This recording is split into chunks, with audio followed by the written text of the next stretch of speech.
Nazir Rohri police 3 ॾींहं अॻु गलो कपे बेदर्दी सां क़तल कयल नौजवान जे क़त्ल में मुलवस जवाबदार खे गिरफ़्तार करण जी दावा कई आहे।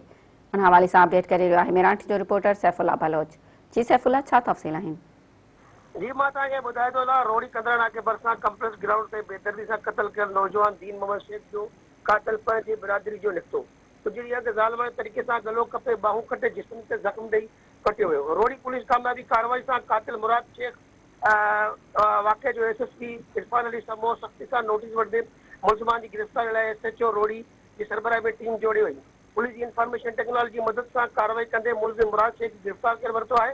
कातिल पुलिस जे साम्हूं इतराफ़ जुर्म करे वरितो आहे। कातिल मुराद शेख मक़तूल दीन मोहम्मद शेख जे रोहड़ी घुराए क़तल करे तेज़दार खंजर सां बेदर्दी सां गलो कपे अज़ियत ॾेई करे उन्हनि खे जेके फौत के मारियो वियो। वधीक मुलज़िमान मीडिया सां ॻाल्हाईंदे चयो त मक़तूल मूंखे हवस जो निशानो बणाईंदो रहंदो हुयो। मक़तूल मुंहिंजी वीडियो ठाहे मूंखे ब्लैकमेल कंदो रहंदो हुयो। उन तेश में अची करे मां जेको आहे दीन मोहम्मद क़तल कयो आहे ऐं मुसलसल जेको आहे उहो मूंखे ब्लैकमेल करे मूंखे वीडियो ठाहे करे मूंखे हवस निशान बणाईंदो बि हो ऐं ॿियनि खे बणाईंदो हुयो। जी सैफुल्ला, जी महिरबानी।